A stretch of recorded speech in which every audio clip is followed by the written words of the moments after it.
So we're going to talk, it says over on the left of your screen, about clients and client lists and who owns what. Let me start by giving you some quotations from some cases, some lawsuits across the country about the issue of breach of good faith and breach of confidentiality. And then we'll take those points and we'll work with them about this now infamous Cruise Connection Canada case and talk through the specific concepts of the lists and who owns what. So with respect to the breach of duty of good faith, a BC case tells us that the contractual duty of good faith may be found in the express terms of the contract or may arise by implication from the reasonable expectations of the parties. Another example of the breach of duty of good faith, or the content of it, is a case from Ontario back in 2009 from our Court of Appeal. No, not the best sound. Try this. How does that work now? Can you hear better?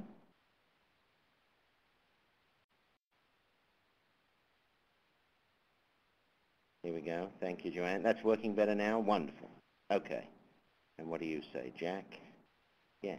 No? Jack says nothing. All right. Okay. So let's talk about this Court of Appeal case, also about the breach of the duty of good faith that contracting parties have to each other. A party can breach that duty of good faith where he or she acts out of self-interest, ill will, or for a dishonest purpose, or exercises a power granted to them under the contract in a way that substantially nullifies the contractual objectives or causes significant harm to the other party. Now, just so that we don't leave out the west side of the country, let's look at one more example, and this is even a departing employee that is not bound by a non-solicitation clause, says the courts out west, he or she will breach a contractual duty of good faith for the employer by taking the list of the employer's customers for use after the employment has ceased. So there's some substance or meat on the bone for that particular duty. Now let's talk briefly about the breach of confidentiality. Now, this is a three-part test. It was developed by the Supreme Court of Canada. It was developed in a mining case, and in that case, one of the parties who was expecting to go into a joint venture with the other party was chatting and disclosed information about the fact that a piece of land up north would be a good spot to go and mine. The party who got the information took off and decided to mine it. So, of course, there was upset, and the people who originally given the information said, we better stop them. The Supreme Court of Canada said that the test for a breach of confidentiality has three parts to it. The first is that you must be able to characterize the information in question as having the necessary the necessary quality of confidence about it. The second, that the information must have been imparted to the other person in circumstances that would import the idea of confidence. And third, there must be an unauthorized use of the information to the detriment of the communicating party. So let's have a look at that in the context of employment dealing with lists. The courts have said that customer lists have the necessary quality of confidence associated with them. These lists contain information about customers from whom repeat business is expected by the company. The information is acquired typically at the employer's expense. It's confidential and it serves as part of the goodwill of the company. An employee, or in the case we're dealing with here, an independent sales contractor, with access to this information will misuse it, must not misuse it, to the detriment of the company or the employer. The second branch of the test says, this next case, if a reasonable person, it's satisfied as follows, if a reasonable person standing in the shoes of the person who receives the information would have realized upon reasonable grounds, legal people love to use reasonable grounds, that the information was given to him in confidence, then that person is under what we call an equitable obligation to preserve the confidence of that information. And thirdly, under this particular case, the question is whether or not the person to whom the information was given, are they using it in a way that it is permitted based on the nature of the relationship, or are they using it in a way that is not permitted? So there is the breach of confidence. There is the breach of confidentiality. Now that you're all experts on that, let's move on to the Cruz case and what happened there. But because of some of the content of the Cruz case, I'd like to make a couple of comments first. The first comment is based basically on my experience in the last 18 or so years listening to and getting involved in fights in the travel industry with respect to customer lists. Also fights in other industries with respect to customer lists, but I'm limiting what I'm going to say here with respect to the travel industry. I also think that a majority of people, certainly the ones I've come across over those years, would agree with what I'm going to say. However, I can tell you that the expert in the Cruz case does not agree with what I'm going to say. And here's what I'm going to say.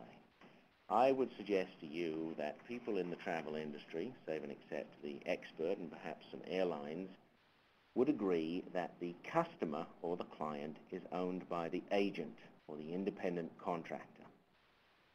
And I'm not saying that so much because it reflects a great legal principle or anything else, frankly, of anything legal in nature, but rather as a pragmatic comment.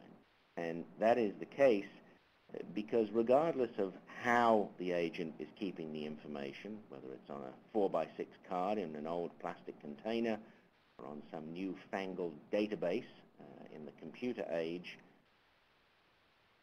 those clients are going to be coming to that agent because they want to work with that agent. And it's in that sense, a very pragmatic one, that I'm suggesting that it is the travel agent, and I would say whether they're an employee or an independent contractor, that in effect owns those people.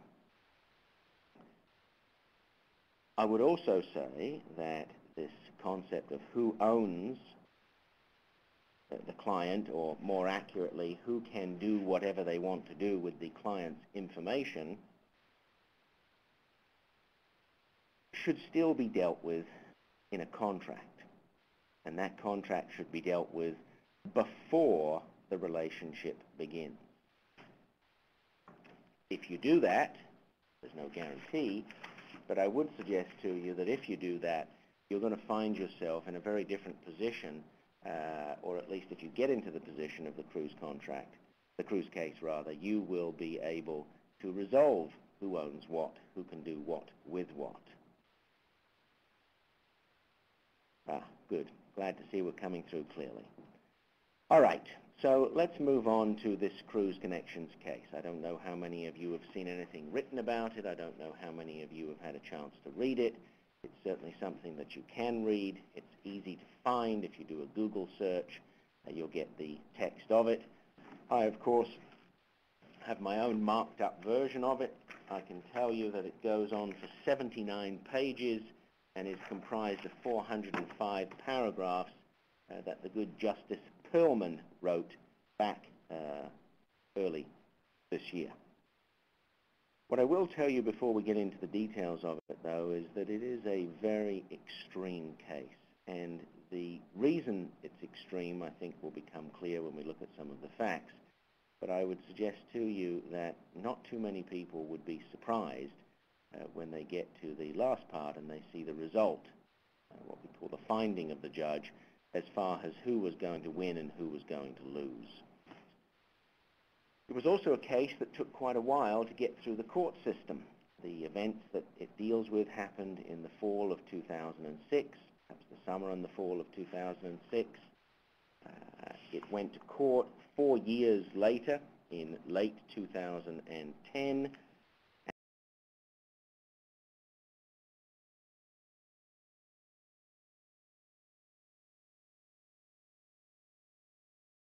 Solomon then rendered his decision on January 12 of this year, 2012. So you can see this is quite an affair. It didn't quite take 6 years to get it all done, but it certainly took a while.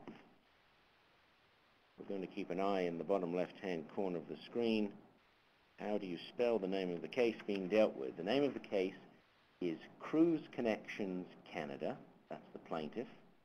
And then there are multiple defendants. The first one listed in the case is Darrin, D-A-R-R-I-N, Cancelleri, C-A-N-C-E-L-L-I-E-R-I.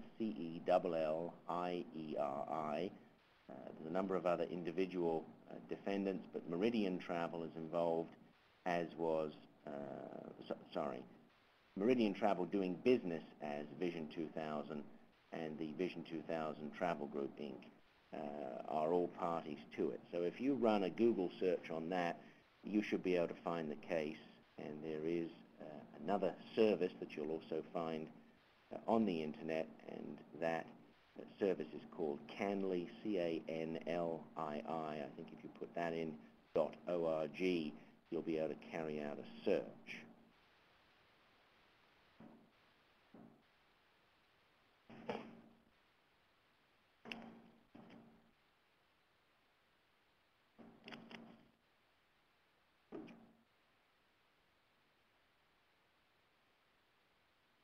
Oh, there you go, look. Hopefully everybody can see that. Thank you, Mike T. That's exactly where it is. Okay, so I said this is a case that took a while to get through things. Let's talk a little bit about the case, and then we can draw some principles from it. It's a case that had 5 employees leave the Cruise Connections Canada company. They were the ones that left in late 2006. And they all ended up at the same new place, Meridian or Vision, and they were going to run the cruise department there out in British Columbia. In the context of the lawsuit, Cruise Connections led evidence that it had amassed a database of customers or clients of approximately 80,000 people. Now, that is a significant number for any business to have. Whether or not you consider that a huge number in the travel industry, I think similar result would have occurred if they'd had 5,000 people. That is a very large number. They also led evidence, and the judge accepted it, that these 80,000 people came as a result of significant money being spent by Cruise Connections in essentially print media to attract people to make a call into its numbers in order to become customers. And what happened was, when that call came in, the call would simply be handed off to a cruise specialist or someone working with this agency, like, for example, one of the people that left and became defendants in this lawsuit. The database that was used by Cruise Connections was something that enabled them to track and keep extremely detailed information about their customers, and all of the people that worked for Cruise Connections were told, this is what you have to do. You gather as much information as possible. You keep doing what it is you need to do in order to ensure that we have the best track, and you follow up with these people. And in fact, Cruise Connections employed other employees that would also follow up with these customers using the database. The departing employees became unhappy with the circumstances at Cruise Connections, and they decided to leave. But they didn't just walk out. They didn't just walk out carrying a book or a pen. What they did was they undertook a fairly extensive pattern of behavior that enabled them ultimately to walk out with an absolute or an entire copy in soft form of the database. They also went about converting bookings, existing bookings with Cruise Connections, to the new agency, but they didn't use what you might call the old world school of getting those bookings converted, they actually undertook a program by which they used letterhead from the Cruise Connections, and they directed this letterhead by fax, in most cases, to the suppliers, explaining that this particular booking for Mr. and Mrs. X should be moved over here. You're all listening to this. If you haven't read this case, you're all aghast, and you're thinking, of course, we know what the result is going to be. Interestingly, the fellow Darren Cancelleri, who I referred to a moment ago, one of the departing employees, in fact, the fellow who left with the entire database, he had copied it and uploaded it to a web service before he left. Interestingly, a few months before that, another employee had left Cruise Connections, and she had taken confidential information from Cruise Connections, and she returned and said, I really would like to be employed again with you, Cruise Connections. And Cruise Connections, obviously a democratic place, decided that they would have a vote. Mr. Cancelleri voted against allowing this ex-employee to return to Cruise Connections, and he did so because she had stolen confidential information about clients. I'm sure you can all see the irony in that. Now, what we're going to say about this case, it's important to realize, comes from the judge finding that there was, in fact, a valid agreement. There was a bit of a dispute over which agreement was valid, but there was an agreement, and it was the terms of the agreement which the judge looked at. And that's what he went through in order to come up with his decision. What I will tell you is important to note is that it is not only because a contract is in existence that clients will be seen to be owned by one or the other party, and judges will look, even if there's no written document, no contract, no agreement, at the behavior of the parties and what was said in order to come up with who owns what. Let's also, before we move on, dispel another nasty rumor that often is floated around, and that is, well, if it's not written down, it's not legal. No, not at all.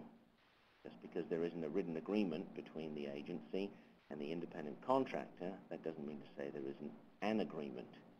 There is an agreement because everybody does certain things every day, certain payments are made and certain behaviors are followed. The agreement is there. It's just a lot more difficult to figure out what the terms of the agreement are. It doesn't mean, however, that it's not legal. It doesn't mean that there is no agreement. It just means that the judge or anybody else will have a lot more fun and a lot more hard work will need to be undertaken in order to find out what the agreement is. Another point in this case that is particularly noteworthy, and I do think this case is not the normal, certainly not what I've seen in the last 20 or so years of clients departing. There was a lot of legal work that was carried out before this case really got going, and it was the sort of legal work that led to orders granted by the court stating that the cruise people and their lawyers, along with other staff, were permitted into the office of the defendants, they were permitted into the homes of the individual defendants, and they were allowed to seize computers and documents and all sorts of other things. A lot of legal work would have been done to get those court orders, and they obviously had enough information to convince the people, the judge specifically, granting the order that in fact there was a big problem and a lot had been stolen, and there were significant risks in not allowing these people into the individual homes to take back the information. After that happened, the case kept going, and the judge listened, as I say, for 27 days. Let's have a look also at some of the things specifically that he found. One of those was that despite the suggestion from the defendants, the judge found that all of them did have a chance to look at the contracts that Cruise was relying on and to review them and, if necessary, get some advice. So there was no suggestion that they didn't know what the contract said. I said a few moments ago that before leaving, one of the defendants took the time to download the entire client database, that's the 80,000 plus people, and he put it on a web-based storage system. having put it there, he never did destroy it, and he never did return it. They were simply able to find other copies of it when they conducted these searches. Also, one of the departing employees told the people at Meridian, that if they were to bring over these 4 people, they would be able to continue marketing to this 80,000 person database by email and direct mail. Subsequently, during the course of the trial, all of the defendants actually acknowledged that the information regarding the clients from Cruise had been taken, and that in fact it had all been uploaded onto the Meridian database for use by them. And in fact, being somewhat old world, it appears that these various defendants weren't happy departing with only the electronic copies of the database, because the judge also found that they walked off with printed copies of it as well. So they had all sorts of information about the clients. Then, not only, and this is one of my favorite parts of the case, not only did they use this database to market to these people or advertise, they used it to send everybody Christmas cards in December of 2006. That, I suppose, is a nice touch, depending on how you're looking at it. They did subsequently acknowledge during the course of the case that in fact they didn't believe it was their client information, that they did take it, they put it all into the new agency, and in fact they used it as part of their process at the new agency. The judge went on to find as a fact that at least 95% of the Cruise clients were generated through its marketing effort, and all of the information that Cruise had gathered and had all of its people put into the database was clearly something that belonged to Cruise. So, you've heard all of these wonderful facts. I'm guessing that you have a pretty good idea of what the judge decided. To put it in the short version or the vernacular, these people basically breached every imaginable duty, whether it was confidentiality or trust or otherwise, that they owed to Cruise Connections. So, we sit here now with people that have walked off with information, and the judge has found, and I believe the judge found it obviously because there was an extreme expenditure of money in order to advertise, in order to have the database, in order to pay people then to put the information into the database, and to have those same people then service the clients. That went a long way to the judge deciding that this information was confidential. This information did belong to Cruise Connections, and as I say, ultimately I think despite any other position they took through the case, by the time we got to trial, they were admitting that they knew it wasn't their information. So, assuming you get into this situation or something slightly less than this situation, because as I've said, this will be the third time I've said it, this is a very dramatic version of departing employees literally running out the door with all of this crucial information. What do you do? What do you do to prevent this disaster happening to you, whether you are an agent, independent or otherwise, or if you are the agency? No, not a question.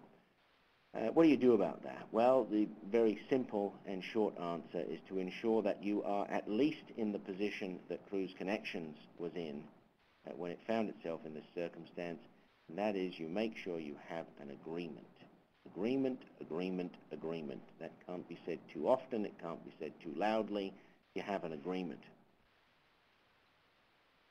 Why do you have an agreement? Well, it's not just to protect you when everything goes awry or when people leave. It's also because you want to make sure that when someone arrives or when you intend to enter into this agreement, whether this person is a new agent, whether this person's been at it for a lifetime, that you understand every issue that's going to come up. And fundamentally the issue we're talking about here today is who owns what. Well, if you sit down and, for example, you say, look, Mr. Agent, you've been in the business for a decade. I understand you've got, oh, hold on a second. Did the new agency know these agents were not agent clients? Ah, okay. That was something that was canvassed by the judge, and it came out in the evidence that these people, prior to going to Meridian, had also approached Uniglobe. And Uniglobe took it upon themselves to get some some legal advice with respect to interpreting the contract that had been used in this case in order for Cruise Connections to stop this, and Uniglobe, for whatever reason, decided it wouldn't go ahead. I don't think that you could say they, meaning the new agency, knew that was the case, but certainly it came from the evidence that the new agency was given the ability or the chance to have a look at these contracts and to make their own decision. So did they know they were not agents' clients? No, I don't think they did. I think they had a chance to look at the contracts and they drew their own conclusions. Frankly, with the benefit of hindsight, I can't imagine that anybody would not have drawn the same conclusion that the judge did, and that is that these clients were all clients of the agency and not of the agent.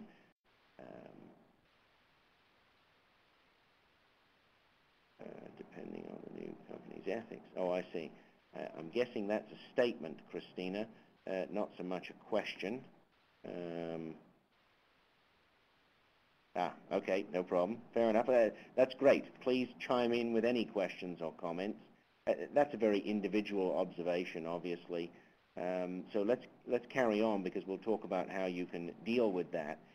And obviously, if you are the agency and people approach you and say, we've heard you're wonderful, we like your benefits, we love your office, we don't want to be in your office, we like the fact that you use outside agents, whatever it is, there's a process that you're going to go through. And as the agency, presumably the most important process is to understand as best you can what agents have in terms of client base.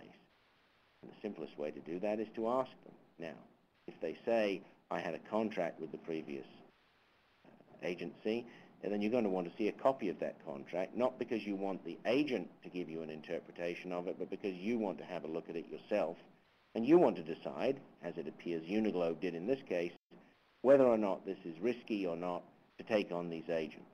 So you need to make that decision.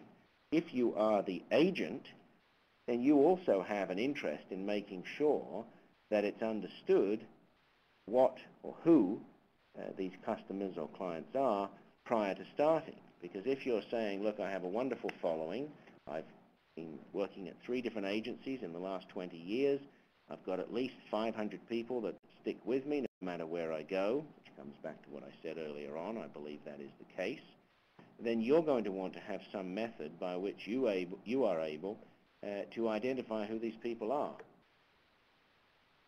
So that at the very least, if things go sour or you decide to leave, you'll know that at least those people are coming with you. It's a little bit more difficult perhaps to deal with the ones as they come in the door, but if they come in the door in a way that is based solely on the agency expending its resources, time and money, then there's a far more likely chance that the judge will say, and those belonged to the agency, rather than they belong to the agent. And so having a method in your agency as to how new calls are dealt with is going to assist you, and obviously putting that method and what the results of using the method are into the contract, the agreement, is going to make it a lot easier.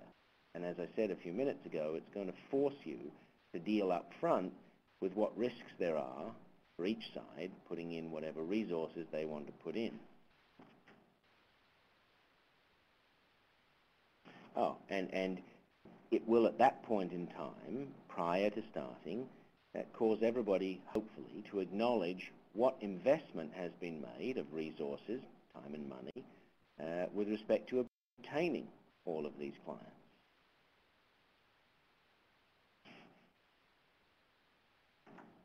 Okay, a question. Thank you, Connie. What if an agency is sold and the previous owner wishes to become employed elsewhere? Can she encourage clients to see her at her new employer?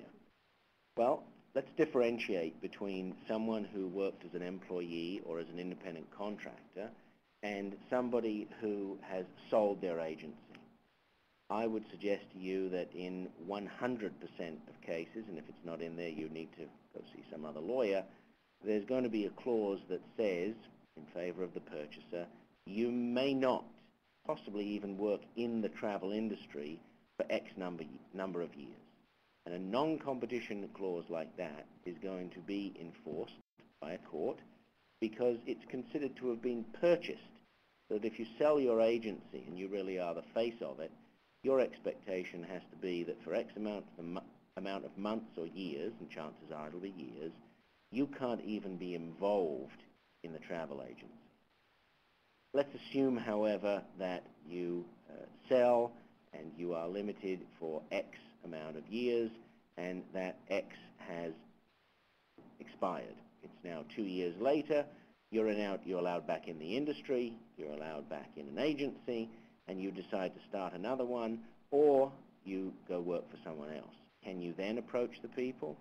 Yes, you're going to be able to approach the people because you lived for a certain period of time under a very specific condition that said, don't do this for this much time, and after that, good luck.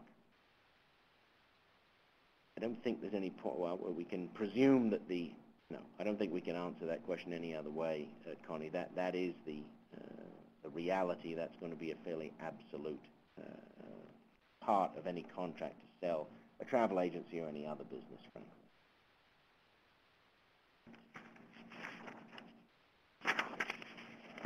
So, what's going to be in that agreement that I'm suggesting that the agent and the agency owner sit down to type? Well, you could go look in the case that somebody kindly showed us a little while ago, because you will find in there a whole bunch of provisions that the judge copied straight from the agreement. That would be a good place to have a look and get an idea. But first of all, you're going to put in the contract what is considered to be, and it doesn't have to be called confidential information. What it has to be is an understanding of what it is that one person owns and what it is the other person owns and what each of you can do with that information. And you can just call it confidential information, but I'd say that's not really enough effort. So what do you want to put in there? Well, you want to put in there that the customer lists, and you want to define this by a length of time. So, for example, any customers prior to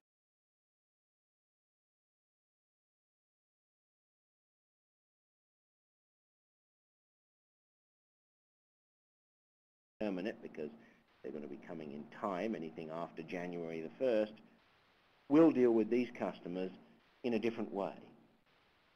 And maybe we'll divide them, and maybe we will say they absolutely belong to the agency, because the agency is now the one that's doing the advertising. The agency is the one that is expending the resources. Let's see. Thank you, Trudy. What happens in a case where the franchise group we belong to is sold and the new consortium wishes to amend the agreement so that the franchise owner is compelled to give over the agency's database, which has been compiled and built over many years? Well, I would imagine that you would have, especially in a franchise group, you would have an agreement that very specifically provides for who it is that owns the database. I'd be very surprised, frankly, if that wasn't part of the franchise agreement and who it is that owns it. If the new franchise owner says, well, I'm now going to do this, the new franchise, or I'm now going to compel you, the new franchise owner would have to point to something that said, I'm entitled to have this database under this provision of the agreement. I'm not sure if you're suggesting, let's see what you're suggesting.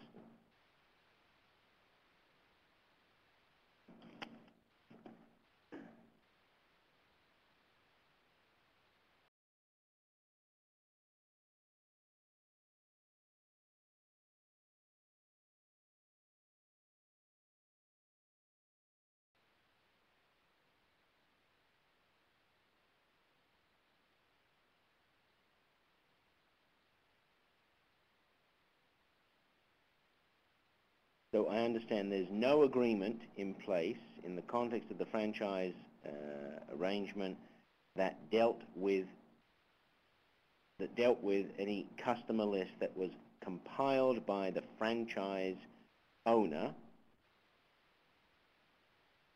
and only now under an amendment to the existing document. Let's get very specific. Are you saying an amendment to the existing document, so the existing franchise owner is saying, I now want to sell, I realize that the person who purchases might want to get all of these names from all of my different franchisees, and I better amend that document, the existing franchise arrangement, so that I can make this deal?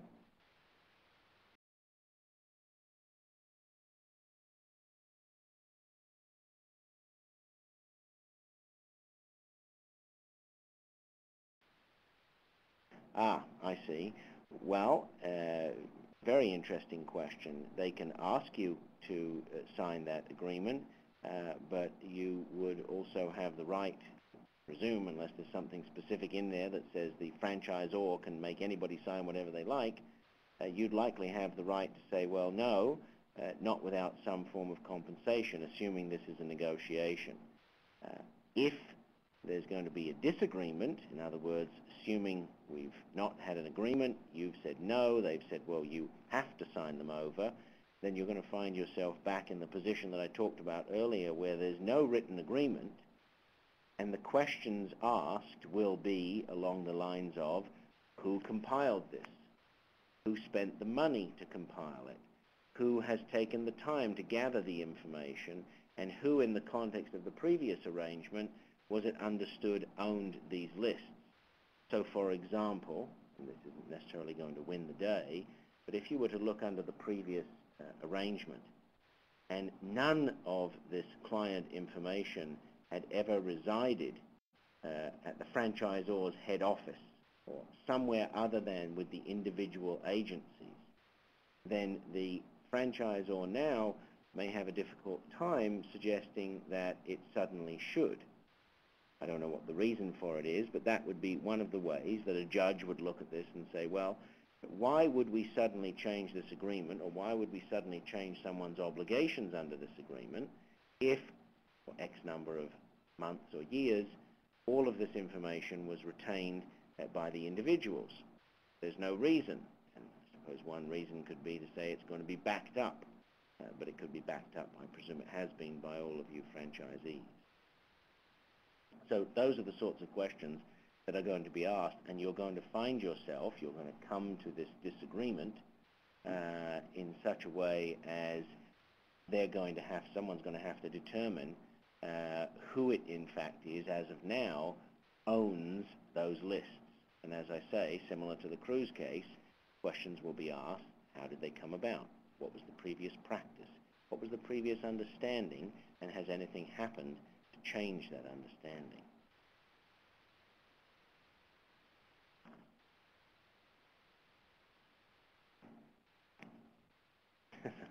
You're very welcome. We were talking about what the agreement would include. I'd suggested that you could find some good clauses in the case that I referred to, but at the same time, I don't think you just say, well, it's confidential information and you can't use it. What does that mean? You're going to have to take the time to explain what the confidential information is. You're going to have to take the time to explain that it could change across the time of the agreement. So the confidential information you're referring to when you start is everybody's respective clients, and you get to keep those. And the confidential information in the future is going to be probably just that list. In most cases, when I get involved in cases with departing employees, I will say to them, well, look, they've alleged that the way in which they did business was confidential. And most people laugh and say, well, it's not confidential. Everybody knows how they do business. Or they will say, well, all of these customers are confidential, and they're ours. And the response will be, well, no, they're not confidential. They're just the clubs across Canada of retired teachers. That's not confidential. Anybody can go and find that out. Okay, well then it's not really confidential. What's confidential? The names, the addresses, the phone numbers, the preferences, etc., etc. That you can consider confidential, and if you say it's confidential, then that's going to be what can't be used afterwards. So, what are we doing? What if you get to the end of the arrangement and you haven't taken my wonderful advice and there is no contract and everything is going sideways? If you're the contractor, you are not, and I emphasize not, going to follow the example of our friends out in British Columbia when they departed the Cruise Connections Canada offices. You are not going to leave with a copy of any database. You aren't even going to leave with a coffee mug that has the name of the employer on. You're not going to take a pen. You're not going to take a piece of paper. And obviously this advice has evolved over the last 20 years because 20 years ago nobody had an electronic version of their contact list or their calendar or anything else. You take nothing. Nothing at all. You leave it all there or you return it from your home office, you give back the computer, and you will get to leave with the same 100 people you came in with unless you've got a very, very clear understanding of the difference between what people might call a house account and what people might call individuals' accounts. And that could be as easy to figure out as, well, it's people traveling personally that belong to the agent, and it's anybody who came in by way of a corporation, regardless of whether they're traveling for corporate or leisure reasons, that belongs to the agency. That's an example of how you may be able to determine the difference in what you do or don't own and what you can and can't depart with.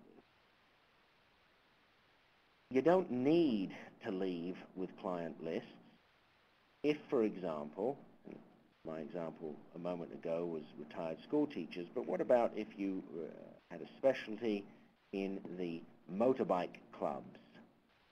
Well, if you specialized in advertising and in selling to motorbike clubs because of the nature of the tours you offered or the nature of the vacations that you offered, or you'd found great destinations and someone to rent them the bikes when they were there, you don't need to leave with that information. You certainly don't need to leave with the individual contact information. You can go find the motorbike clubs of Canada, the US, North America, Central South America, or anywhere else because you've got the internet.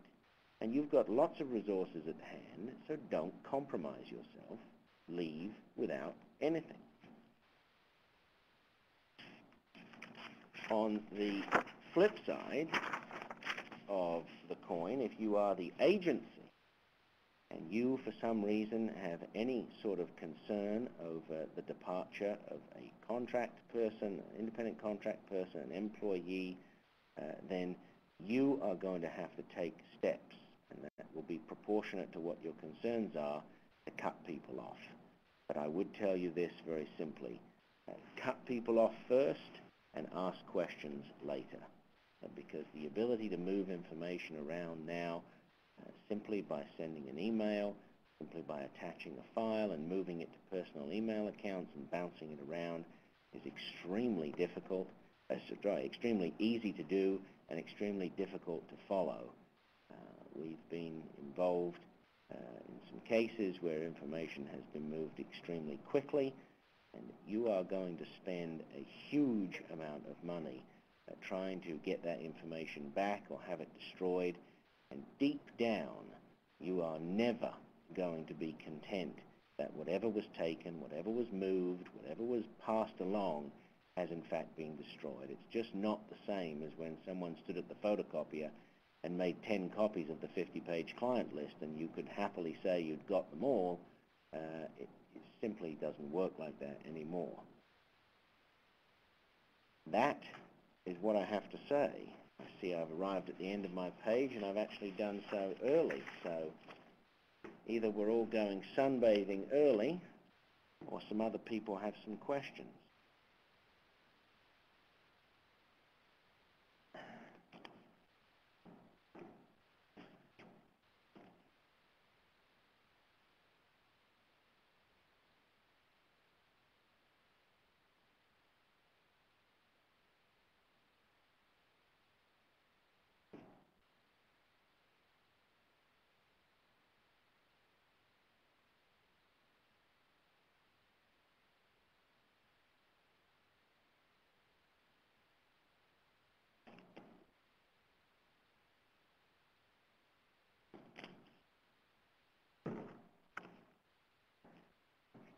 should make a point of sitting further back. That way my head doesn't take up quite as much of the screen.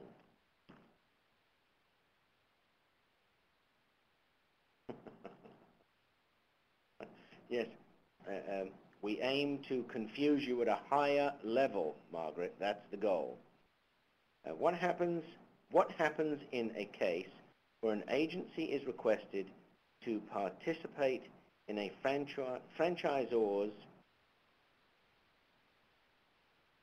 CRM? All right. Let's assume that when you say participate, what you mean is to hand over or pass along any particular client file that you, or customer management system. I'm assuming this is okay. I'm going to assume this is the system that simply keeps client information. Let me know, Trudy, if I've got that wrong, please. So what happens if they ask you to do that? Well, what you do is you say, tell me why. Why am I doing this? Why is it you want this information? Because are you suggesting now that somehow this information that I'm taking the time to collect, that I'm taking the time to store, that is very local to me, local meaning physically local, and local meaning stored on my computers that are here, why is it you want to do that? You must ask that question. Why must you ask that question?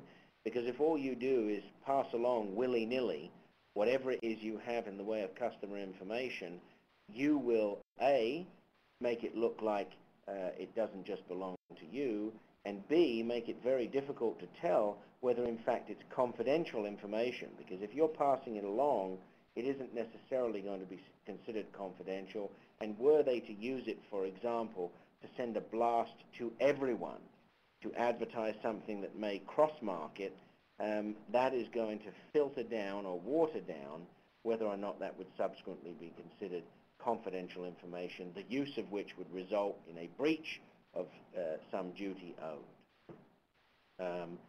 You said better to do it before someone starts, but I assume this can be added in a contract after someone is employed for a couple of years.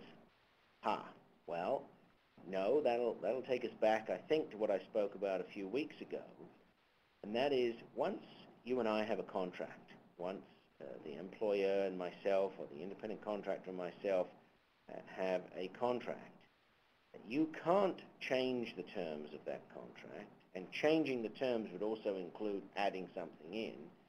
You can't change those terms unless I agree with you, or unless we come to an agreement with respect to what it is you want to change. So if, at the moment, you hired independent contractor, an agent, 2, 3, 4, 5 years ago, and there's no understanding about whose clients belong to whom, then you are going to have to hash out whose belong to whom and come to an agreement. Doesn't mean to say you cannot try and do that. Doesn't mean to say that you shouldn't try and do it, because better that it happen now than when everybody's upset and departing, because as humans we tend to be a little less cooperative when we're upset than when we feel good and fuzzy about what it is we're doing. So you can approach the person, but you don't have a right to simply say, oh, we're going to add this in now.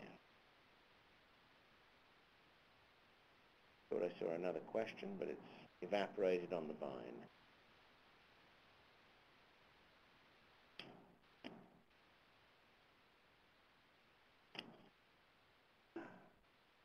Obviously, I didn't say anything provocative enough in this particular presentation to incite more questions. I'm wondering if anybody disagrees with my statement off the top that it is the agent that actually really owns, and I would suggest to you that most agency owners know that the agents own the customers, simply because they know if someone has gone and a customer calls and says, can I speak to John, please? And they say, John's not here anymore, the chances are they're going to hang up the phone or ask you for John's phone number. 2 questions in the works.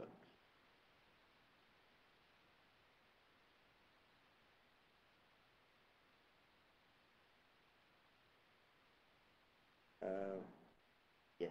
Uh, Mark, have you ever run across a situation where a franchise organization did not have clauses protecting client lists?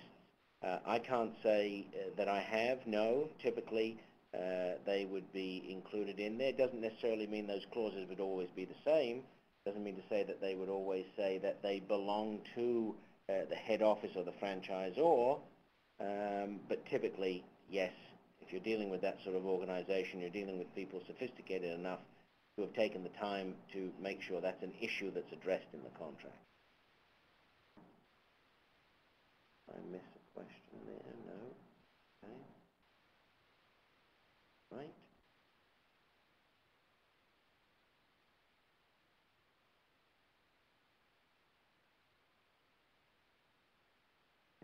They type a question. If they're just listening on the phone, they wouldn't do that. Yeah. All right. You're very welcome, Jane. If you liked it, tell everyone you liked it. If you didn't, tell them you liked it anyway.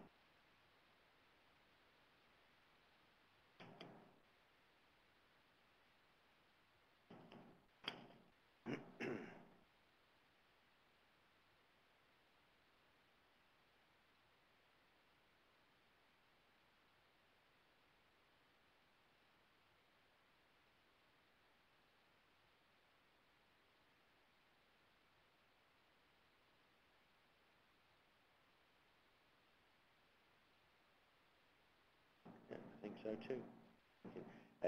We're going to shut down. No, perhaps we're not. We're going to count silently to 25.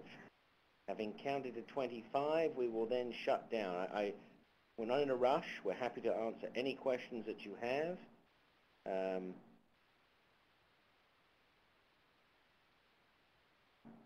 I do. When is your next topic? That has yet to be determined, but you should send in suggestions so that we can deal with topics that you care about, because frankly that is both Baxter and our goal, is to address things that you want to be addressed.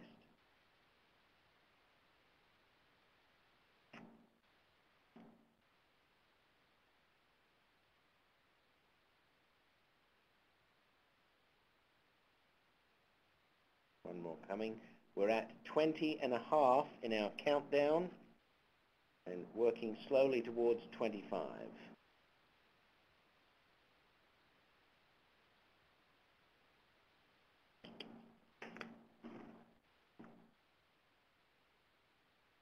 De nada. You're testing my linguistic abilities now, Christina. Thank you. Who owns friend and relatives who book through home-based agents? That's a wonderful question, Jean. We fought for days and days over this question in a case a long time ago, and it's not a question that's going to be answered just because they are friends and relatives. It's going to be a question that is answered, what is a friend, what is a relative? We got into days of examinations about, is a friend someone you've met once, had a coffee with, or whatever. Chances are they're going to be owned by the friend and relative, because no one has any reasonable expectation they're going to go anywhere but to that home-based agent, or frankly any employee agent. But just because they're friends and relatives, that does not mean that they are quote-unquote owned by the person who is their friend or relative. In the Cruise case, I don't know if any of the people in that 80,000 person database were owned, but put it this way, if your friend or relative was calling in and you knew there was a database being used, then you want to make very clear that this is a friend, this is a relative, and the expectation is they're always going to come to me no matter where I am. You could still take that step as the home-based agent. I don't know if you are one or not, but if you were, you would still take that step. And it's entirely possible that the database that you put together, or that the agency has, could use